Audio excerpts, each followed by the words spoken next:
Let me start by introducing myself and this particular session, and then I will invite the speakers to come up to the podium one by one, and I'll introduce them as they come up. My name is Salim Ul-Haq. I'm a senior fellow with the Climate Change Group at the International Institute for Environment and Development in London, IIED, which is one of the co-organizers of this event. And it's my pleasure to have the privilege to chair a very august and impressive panel this morning. So welcome to all of you, and I hope that you will have an interesting next hour and a half. The topic for the panelists is the green economy. This is a phrase that has now become very, very prominent, but it means many different things to many different people. And we have a good spectrum of different people from different perspectives from the developed world and the developing world who will give us and share with us their perspectives, and then I hope we will have time for a lively discussion with members of the audience at the end. So without further ado, let me invite our distinguished speakers to come up to the podium. I start with Ida Auken, the Minister for Environment.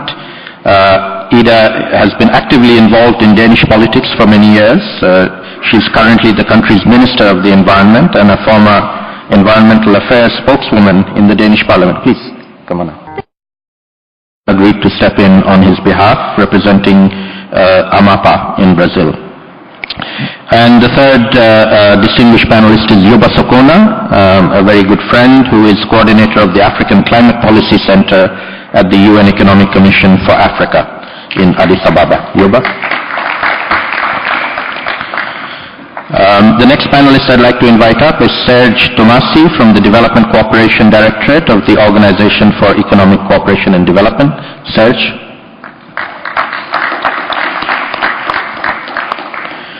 And last but not least, we have a very distinguished journalist, Cilio Bocaneria, who is the London correspondent of Global News of Brazil. Cilio.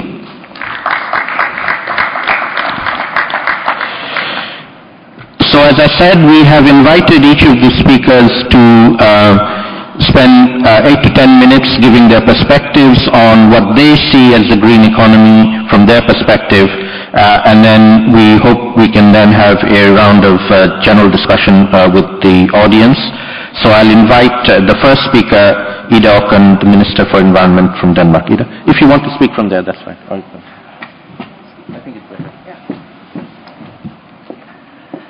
Thank you very much, and thank you to IIED for inviting me to come here and give actually the first speech in Rio at this for me the whole week. So I'm very happy to be here, and I think it's a very, very special occasion because we've been waiting so long. On the plane, I'm like, oh my God, we're actually here now. We are on the way to Rio. So I think we should remember that we are now this place in history where we actually have the opportunity to make a difference. And no matter what is going on right now in Rio Central, I think this event and all the other events that are taking place are paying a tribute to the fact that many activities and actions are already underway. Activities and actions that aim at creating a more equitable and sustainable future. So if we're to discuss whether Rio is a success or a failure, I think we must call it a success in this one sense, that all these activities are going on, that we set a new agenda, that we got so many people discussing what green economy is and how we develop green economy in the context of poverty eradication and sustainable development. If you ask me what a green economy is, what an inclusive green economy is, it is to take the next step. We talked about 3 pillars of sustainability for a long time. But for me, green economy is to say this is not pillars, this is a DNA. We should take the 3 pillars and weave them together and understand them as a real DNA. So if you lose one side, if you lose the social side, if you lose the environmental side, if you lose the economic side, you will get an even larger bill in the other end. You will not have a sustainable path, and you will be paying in the long run. From the EU side, we've pointed out that an inclusive green economy is an economy that takes its starting point in that which we share. That is our resources. We're talking about water, energy, oceans, ecosystems and land use, and waste and resources. Those 5 areas, unless we manage them sustainably, unless we give people access to water, to energy, unless we enable them to farm their land in a way where they don't degrade it, we will not be able to create a green economy. We will not be able to create real, true, sustainable development. So I think talking about resources is definitely not an environmentalist approach. It's an approach where we see each resource has a social side, an economic side, and an environmental side. Let me take water, for instance. If we talk about water, what is the social side of water? It is access to water and sanitation. What is the environmental side of water? It is water quality. And what is the economic side of water? It is water efficiency. So those are the 3 areas where we have to set in to ensure sustainable management of water. You could do the same thing with the other resources. Make the same exercise and understand that talking about water is extremely crucial for eradicating poverty. And unless we manage this sustainably, this will hit the poorest people the hardest. And as one of my African colleagues put it, green economy is simply a matter of developing a survival strategy for my country. So I think the poorest countries in the world have understood that an inclusive green economy is not only a way we could go, it is the way to go. So why green economy? Well, of course, because the whole story I've explained on how the alternative is pretty bad, but also because we're starting to see that this is important for our businesses. Every place in the world where we want to create jobs, where we want to have businesses, we will have to take into account that there are limited resources. Last week I spoke at World Economic Forum, and after my speech I talked to the president of Coca-Cola in the Middle East and North Africa. This is not to praise Coca-Cola, but to tell you what he said to me. He said, "It's not Pepsi that keeps me awake at night, it's water." And this is just to say that everybody is right now feeling the water stress that we know will be even worse. We know that in 18 years from now, when the children born today are 18 years old, we know that almost half of the world's population will live in areas with water scarcity.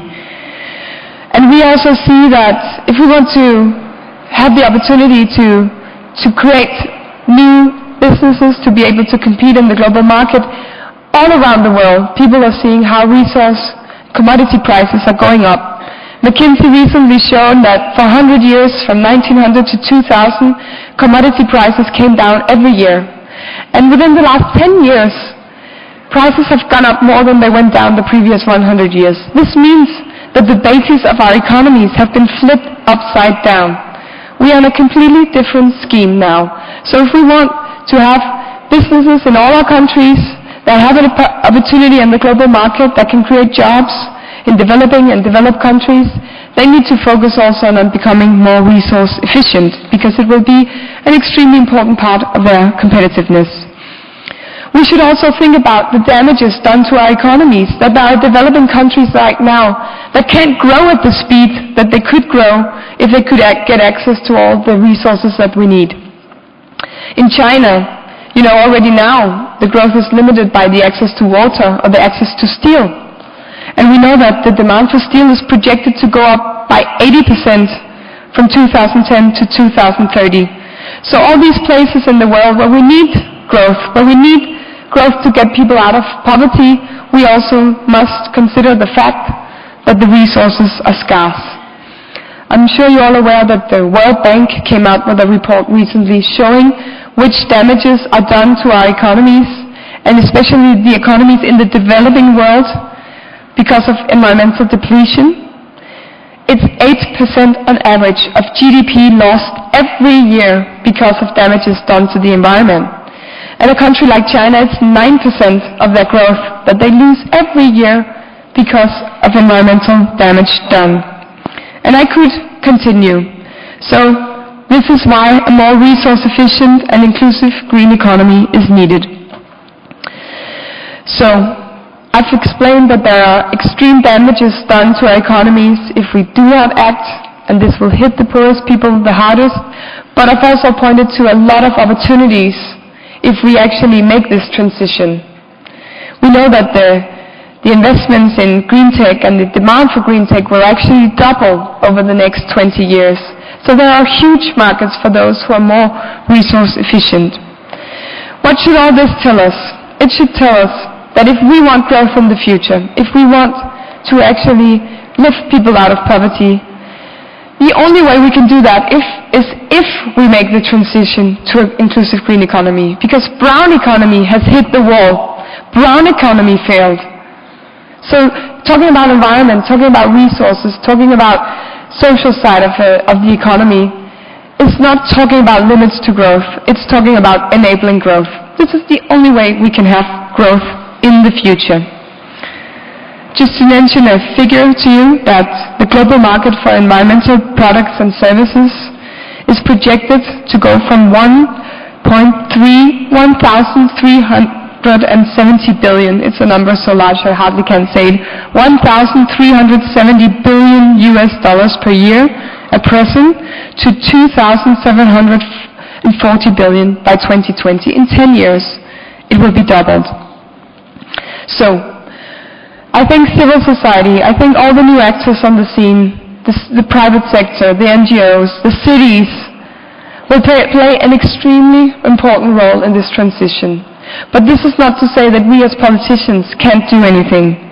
It is our role to set up the framework. It is our role to ensure ambitious goals and targets that enable the framework that can make this transition speed up, make it happen more rapid than we are forced by market prices. And it continues to be a top priority for the EU to agree on concrete goals and targets right now, right here in Rio. And we want time frames, because if we just set some goal but no time frame, this is not going to happen. So this is why we're pushing for this agenda so hard. We also want to get prices right. This involves using green fiscal reforms and other economic instruments to internalize the social and environmental externalities in market prices of products. This is a way of ensuring that the DNA is intact. And it implies eliminating environmentally harmful subsidies, which today account to an astonishing $1.1 trillion annually. No wonder it's hard to compete with the right solutions when the wrong solutions are so hard, heavily subsidized. And a third entry point is the fundamental language of how we measure societal wealth and progress. We need to move beyond GDP and to implement natural capital counting now. All of these areas are key priorities for the EU at Rio, and we will put all our efforts into pushing for an ambitious result. A lot of people want to tell me to, take it easy, that don't be too ambitious, you might fail, you might come home with just disappointment. But I will tell you one thing. I considered a political duty to be optimistic and ambitious, and I can be pessimistic on the plane on the way back. So we need to aim high, even though we might hit a little below where we aimed. But if we aim in this level, we will never do anything. So I will promise you that I will do everything to drive energy, ambition, target, goals, actions, time frames into the text, no matter how difficult things look right now. And I hope for your support, I hope for your strong discourse, your strong push for politicians to actually do this now, and I hope for your help in implementing all of this in the time to come after Rio. Thank you very much.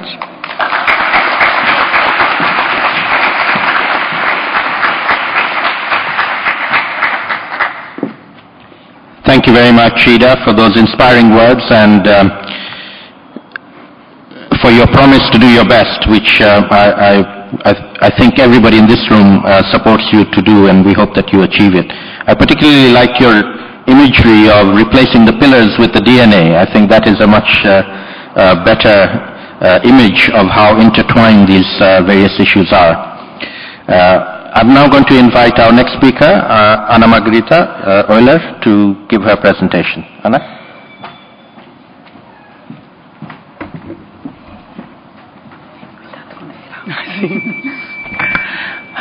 Good morning to everybody. Good morning, Minister and Chair. I will speak in Portuguese, as most of our floor are Brazilians. Eu vou falar em português, vou tentar falar. Eu estou aqui, queria agradecer ao IIED pelo convite. Eu estou substituindo o governador Camilo Capiberibe, do estado do Amapá, que teve problemas na sexta-feira em relação a assuntos políticos e não pôde estar aqui presente, mas ele gostaria de agradecer imensamente. Mas nós estamos representados aqui numa grande delegação, eu sou diretora-presidente do Instituto Estadual de Florestas, e temos presentes aqui o secretário de Ciência e Tecnologia, secretário de Desenvolvimento Rural, secretário de Meio Ambiente, diretor-presidente do Instituto de Meio Ambiente, enfim, a Rio+20 é um momento muito importante para a gente e discutir, debater a economia verde como uma oportunidade de transição para o desenvolvimento sustentável da Amazônia é uma prioridade para o nosso governo. Nós vamos falar então dos desafios para a implementação de uma economia verde e da redução de pobreza na Amazônia, mas foz do Rio Amazonas e no ponto geográfico onde a linha do Equador cruza o Rio Amazonas, né? Nós temos um produto interno bruto relativamente pequeno, mas eu diria que ainda uma contribuição modesta para a economia brasileira, mas uma grande contribuição para a conservação da floresta amazônica, e dessa forma eu gostaria de uma certa forma, concordar com o que disse a nossa ministra, que nós temos que pensar, temos que ir além do GDP, do Produto Interno Bruto, para poder realmente analisar as economias do mundo. Eu diria que nós somos uma potência ambiental e que isso ainda não é refletido através do nosso Produto Interno Bruto. Nós somos um estado essencialmente florestal, com 80% de cobertura florestal, num estado privilegiado de conservação, aproximadamente 2% somente de desflorestamento, onde concentram-se as áreas urbanas. O Amapá, ele detém 7% das florestas da Amazônia brasileira. E um ponto importante é que a sociedade amapaense optou pela conservação, visto que 72% das áreas do Amapá são designadas como áreas protegidas. Importante dizer que são áreas protegidas, nem todas são de proteção integral, mais de 50% dessas áreas protegidas são áreas de uso sustentável, mas com restrição ao uso sustentável dos recursos naturais, logo não estão aptas à conversão. Nós temos uma grande diversidade sociocultural, com 5 etnias indígenas, populações remanescentes de quilombolas, reconhecidas com suas terras todas reconhecidas, populações tradicionais, ribeirinhos, castanheiros, pescadores e uma grande população urbana.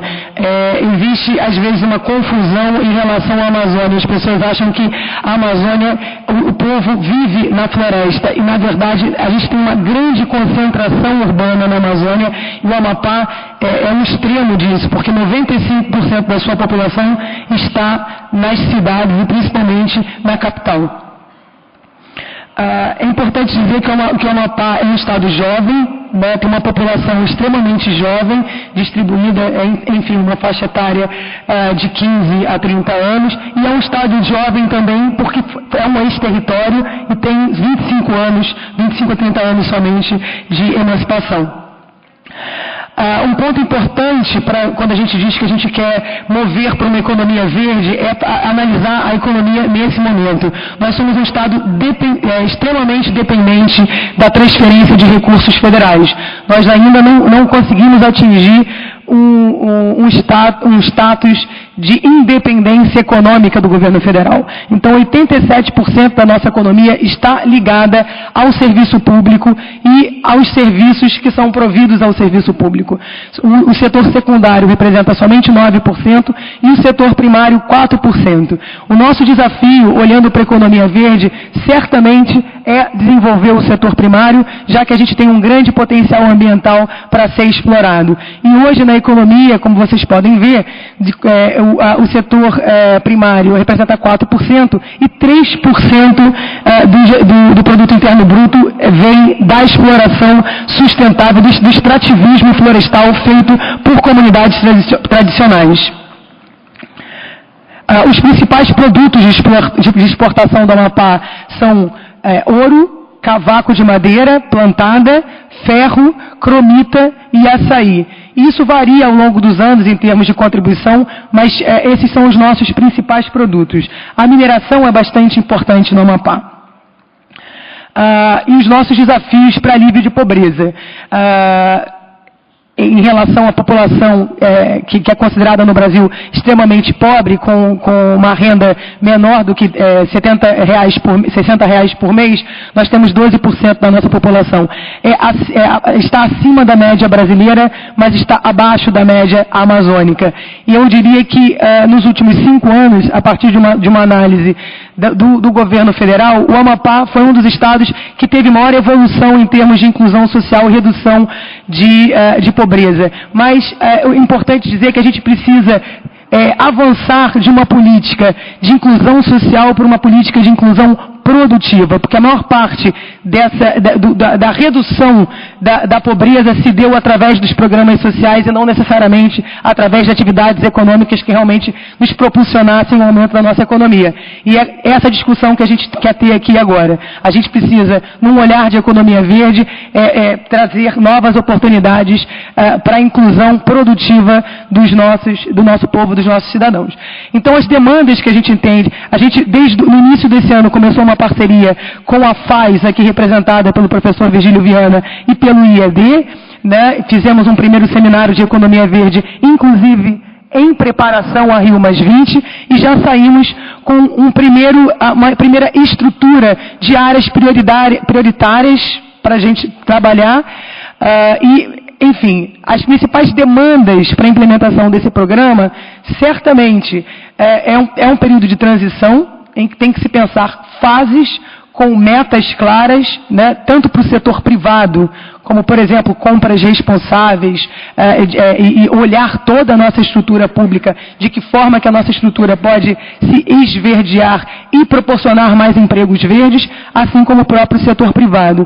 A gente entende que temos que ter uma orientação clara para fortalecimento institucional, né? Economia verde ainda é um tema muito novo, tem que sair, como foi dito pela ministra, da discussão ambiental para ser internalizada por todos os demais setores, principalmente os setores de infraestrutura, de comércio, enfim, e de produção, que são os que movimentam a nossa economia. A gente entende que são necessárias novas políticas e incentivos que criem um ambiente favorável para o desenvolvimento desse novo padrão de economia que se espera, né? E a gente entende que na Amazônia como um todo, e mesmo no Amapá, cada território deve desenhar o seu caminho para a implementação de um programa de economia verde, obviamente olhando para a realidade socioeconômica e para as potencialidades locais. Né? As estratégias do governo do Amapá para implementar um programa de economia verde são, primeiramente, dar ênfase na participação do setor privado. Como a gente falou, ainda a nossa economia está muito baseada numa dependência do setor público e a gente tem que ter uma participação mais ativa do setor privado, seja do setor privado presente, seja de novas iniciativas, né, que a gente pretende atrair através de políticas e incentivos, né, e também, enfim, um fomento dentro do próprio setor público, já que no presente momento ele ainda é o responsável pela maior parte da economia. E, obviamente, o principal objetivo é reduzir o gap social ou as diferenças existentes entre, dentro da nossa própria sociedade, entre ricos e pobres, entre os atores privados e governamentais. Com, enfim, inclusão social, com a exploração das potencialidades regionais e com a geração de emprego e para a manutenção da conservação do nosso meio ambiente, que é tão importante e que a gente já vem tendo esse papel pioneiro de conseguir propor uma economia de baixo carbono sem grandes impactos para a floresta. Então, os principais, obviamente que os princípios para o desenvolvimento desse programa estão baseados em ciência, tecnologia e educação. A gente entende que tem que ter um monitoramento sistemático de indicadores sociais, econômicos e ambientais. Há uma perspectiva de fomento a esquemas de certificação que possam facilitar ao governo o monitoramento do desempenho tanto do setor privado como do setor público. Obviamente, trabalhar no desincentivo a atividades pouco sustentáveis, né, de alto impacto ambiental, um olhar para a cooperação entre os governos locais e o governo federal, promoção da governança entre os atores e as instituições e, obviamente, um compromisso desse governo com a transparência. Então, a mensagem do governador que a gente gostaria de deixar aqui é que o desafio do século XXI do Brasil é definitivamente o desenvolvimento da Amazônia, o desenvolvimento econômico e a manutenção da conservação da Amazônia. E nós, no Amapá, a nossa meta, o nosso olhar é para governar com comprometimento social e responsabilidade ambiental. Muito obrigada.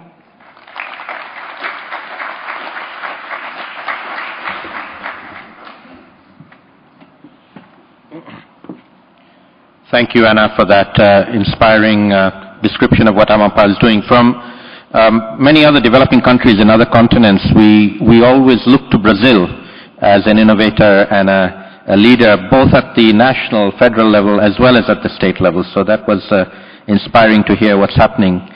The other, I think, reflection that I had from your presentation was the link between the urban and the forests. We tend to think of these as completely de-linked, but we saw in Amapá how the predominantly urban population is sitting within a much larger forest area, and the two are intimately connected and not de-linked as we sometimes think. So thank you very much. We're now going to switch continents and go to Africa. It's my pleasure to invite Yoba Sokona, who is originally from Mali, but now is based in Addis Ababa with the UN, as I mentioned earlier, and we'll get a perspective from Yoba from Africa. Yoba? You want to speak from there? Okay, I can move there. No problem.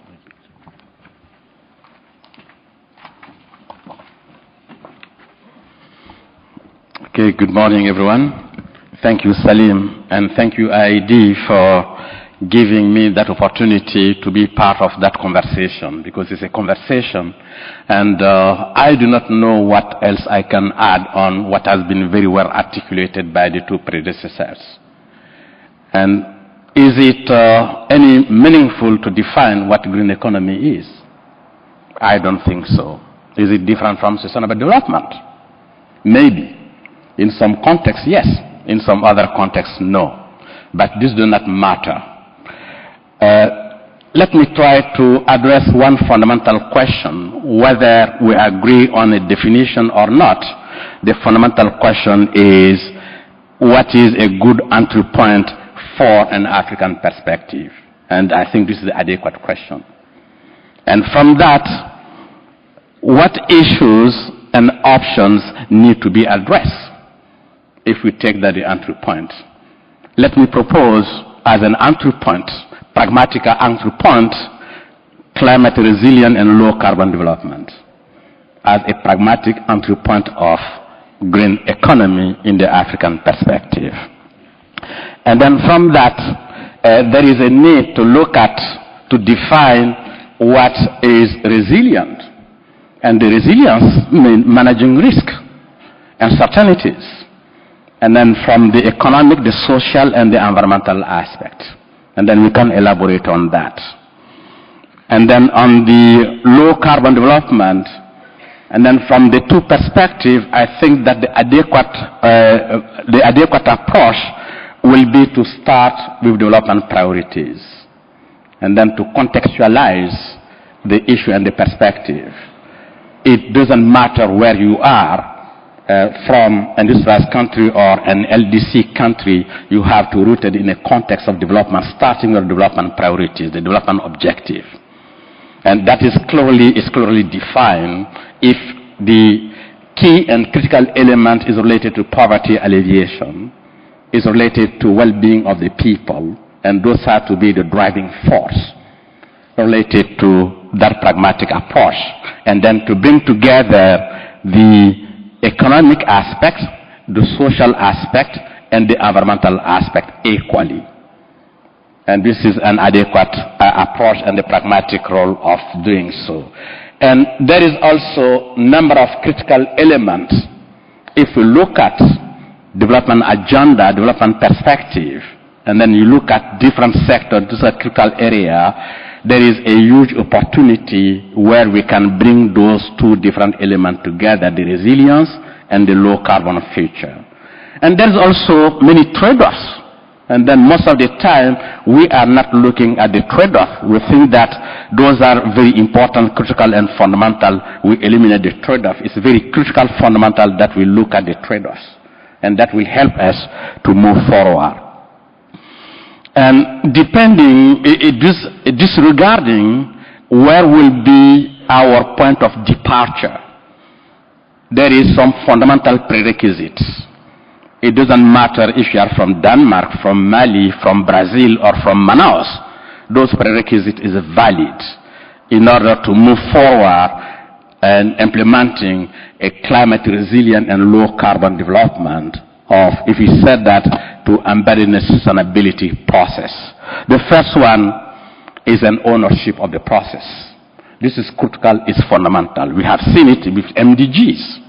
And the post-MDGs also are happening. And then it's crucial, fundamental, the ownership of the concept, the process. And then the second element, because from the ownership of the concept, that will bring us the vision, that bring also the leadership and the vision, and then you need in that context an institutional innovation that is critical, and how you translate the vision to workable and then to pragmatic concrete action. Institutional innovation is critical. And then from those also, adequate investment will be crucial, and prioritizing investment is essential. Policy innovation is vital. Indigenous technology development is important. All those elements are very crucial and important to bring them. First, we need to start with our development priority, explore opportunities and different options. From that, identify the barriers and then overcome the barriers. And just to conclude, and then we need also to bring together the three main key key communities. Most of the time they are not interacting. And then we can see it even here in Rio, at this very summit. The policy community, the research community, and the practice community. And then to get those three communities together, those communities are not really interacting very well. And then to see how it might be possible within the institutional innovation, we can get the three communities having a much more interaction between them. And then from that, just to conclude, how to move forward in the context of Africa, and I think that is also valid in the other contexts. The fundamental key questions are how we will be able to stimulate the political will and vision. Without that, it's not possible to go anywhere. And then the second question will be how we'll be able to orient our institution to deliver that vision. It is not disregarding which is the point of departure. And then the third element is access to resources to support that transition. all kind of resources, from the local, from global, from institution, for human and different aspects. And then the last one is essential, is critical, and this is where we have not been able to make any big step. Our ability to link the short-term imperative with the long-term necessities. Let us take the case of Europe. Most of the European countries are facing an employment problem. This is a short-term, immediate needs, and how you link that with the long-term perspective. Most of the African countries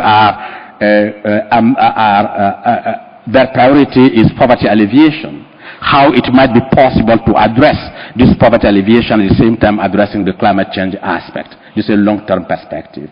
And I think that also the time frame of our politician is not in adequation with the time frame of the issues we are dealing with, because between two elections and the long-term perspective.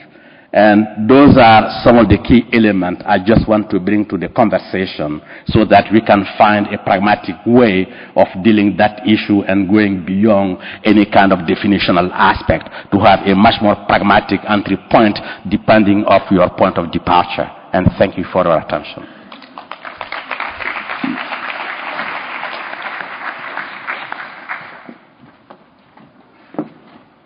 Thank you very much, Yoba, for that very pragmatic view. We start from where we are.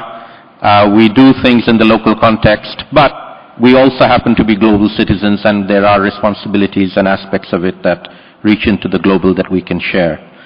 I'm now, with the permission of our next speaker, is going to take a little bit of a break to take some questions, because Ida will have to leave in a few minutes, but she has kindly agreed to take a few questions from the audience before she goes.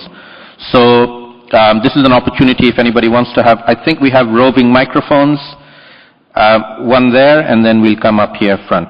First there? Yes, please. If you could identify yourself and make your question. And these are specifically for Ida because she's leaving. The rest of the panel can respond later. Yeah. Good morning. My name is Marcos Cohen. I'm professor of PUC, the business department, and the research on sustainability strategies. First of all, I would like to thank Fair Ideas for bringing so many important people here to talk to us about environment. I have a question and I have a proposal. My proposal to the Minister of Environment of Denmark is to profit that she is here beside the Secretary of Forest from Amapá, and they should talk for 5 minutes about possible cooperation in the future. How can Denmark bring to Brazil, for example, through mechanisms of sustainable development, flexible mechanisms, help to our government to keep our forests living? So my question is exactly about how Denmark is really doing to implement all the policies for a green economy in a systematic way. We know that Denmark has a lot of problems with the sources of energy, and we also know that they are using wind energy and other forms of energy. But I would like to have a little bit more about this. Okay, thank you very much. Ida, if you could just keep a note, I'll take a couple more, and then you can respond to all of them. Virgilio? Yes, it's working, I think. Yes, Virgilio Viana from Amazonas Sustainable Foundation. First, I'd like to congratulate you for a very, very good political statement with ambition in the right direction. So congratulations. My question is a geopolitical one. What are the main obstacles that you see today in the negotiations to make this ambition that you have outlined here become successful? So I would like to hear a little bit from you from inside of the negotiation room. What are the geopolitical characteristics of the debate as they are now? Thank you very much, Virgilio. I'll take two more questions and then let the Minister respond. One over here and then one at the back. Yes, please. Thank you.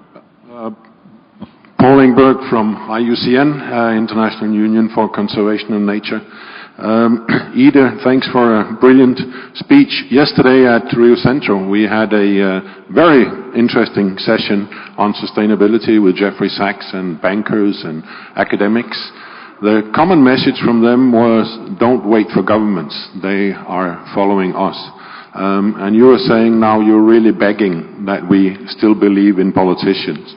Have you made a realistic political economy analysis on which you base it, or is it based on hope and aspiration that you think you can get the politicians to actually lead? Because it was a very strong message yesterday. My second question is, we had here in this room an excellent session yesterday, which looked at how inequality and environmental planetary boundaries are interacting. And one person made a very good statement saying that there are too many people living below the floor in poverty and inequality, and the planet is going beyond the ceiling. And we have to get everybody into the house, or she called it a donut, but we have to get everybody into the house. Do you think you can take that message also to the top, that we cannot accept having people living below the floor, and we cannot accept getting the planet above its planetary ceiling? Thank you. We'll take one last question and then I'll let the Minister respond. Please. Thank you. Go ahead. Hello. Yes. Diana Sanchez from the International Social Science Council delegation and from Colombia. I just want to ask, given that the Colombian government was the first one mooting the concept of having sustainable development goals, what is your take on the actual possibility that after the negotiations this will be achievable? And what is in your view probably one or two of the key of those goals that we should leave after these negotiations in Rio+20? Thank you. Okay, thank you all very much. Ida, do you want to respond to the questions?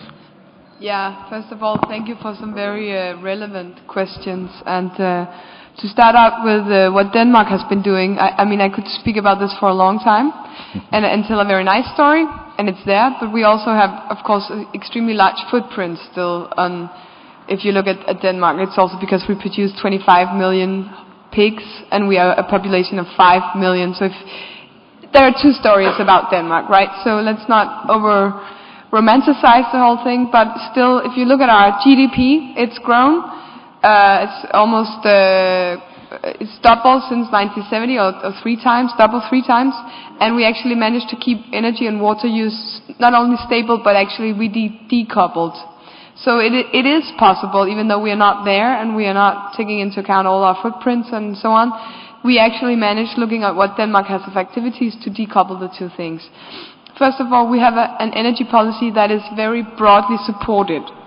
But it's also easy in a country where, as Jon Stewart put it when I talked to him one time in his show, he said, this is a country where the conservatives are left of Obama, or Ralph Nader even, he actually said, you know.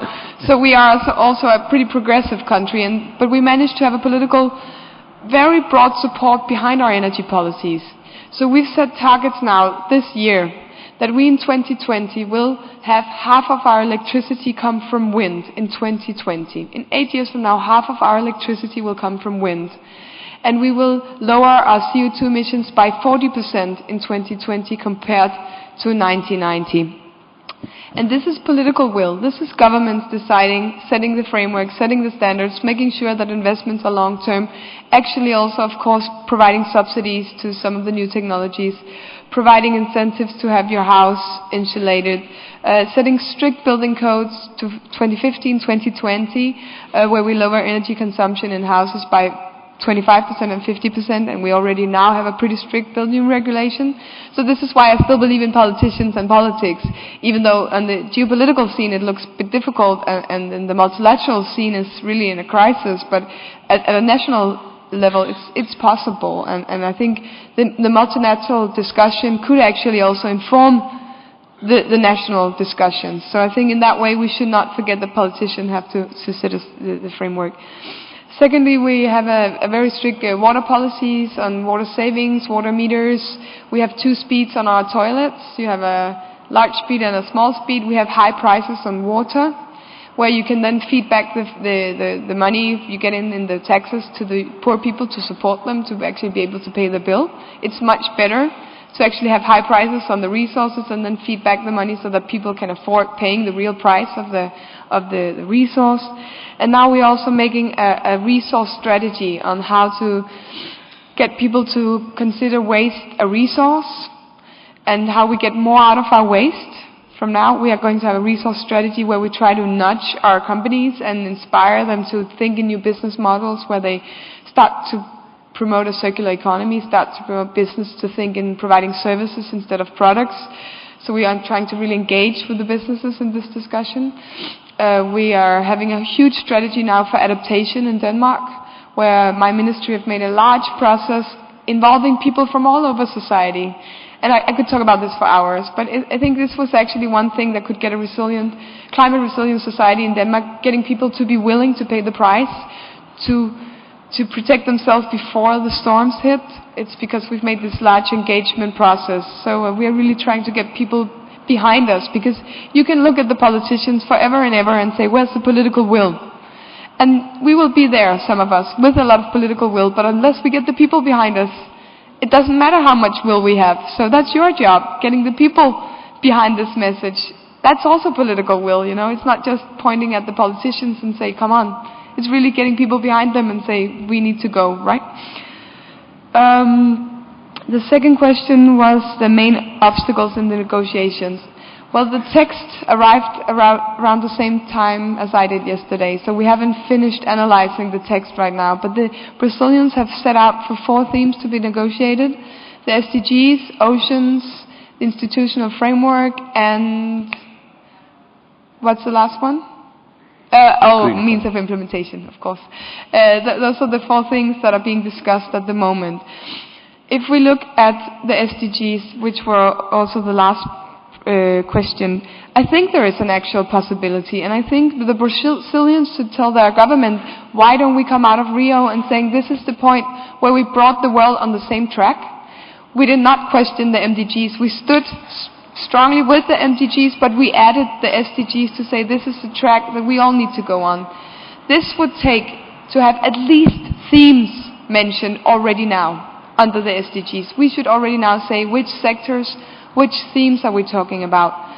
And we should set a process that's clear to everyone, which starts now and ends in like 2014, and which involves experts and civil society in this process, so it's not only the political discussions where that is driving this, but also involving people. So I think this, and I would, from my perspective, I still think there's water, oceans, energy, sustainable cities, food security, forests, and resources and waste that are very, very important, biodiversity and land use, food security. These areas are really the ones that are not covered, so I think they're right there, right, to put them out and say this is what we agreed to have, and now a political goal, where do we want to go? And if you ask me, I think we are ready to also set the goal, that we want to manage water for sustainable development and sustainable growth. We could set that goal now. I mean, it's nonsense to say we're not ready to do that. And then we could set, I mean, also even targets. That's the EU position. We want actions to come out. But it's tough, I would say right now, to get even to the themes. So you should help us push for that, at least, themes and a clear process. Means of implementation is, of course, also being discussed. I think we are at a reasonable discussion at this point, because it is clear that, I mean, if you look at how things have gone, Rio 20 years ago, foreign direct investments in developing countries were $53 billion. They are now $500 billion.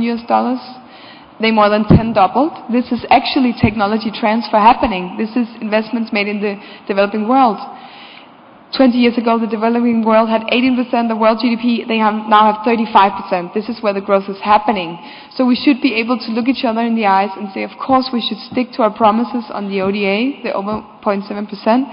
But we should also make sure that this money brings a lot of private capital with it, make sure that this is the right investments done also, and the countries have a responsibility that this money goes to developing the right things, not end up in the wrong pockets, but actually bringing the countries on the green economy and not, I mean, so this is also a place where where we should tell the developing world that they have a large responsibility also. It's not only us that have to provide the right funding and the framework and the technology transfer, but also that the countries getting the ODA has a large responsibility. Don't wait for governments. Yeah, sometimes I feel that way too, Paul. But on the other hand, I went to World Economic Forum last week, and they're ready to move, but they are looking at us and say, you need to set up the framework, otherwise we're not going to invest. So, I mean, we should do both. I think already now a lot of businesses and the price signals with the commodity prices are driving a lot of businesses already now, and I think we can do a lot with the businesses and states going together and scaling things up pretty fast.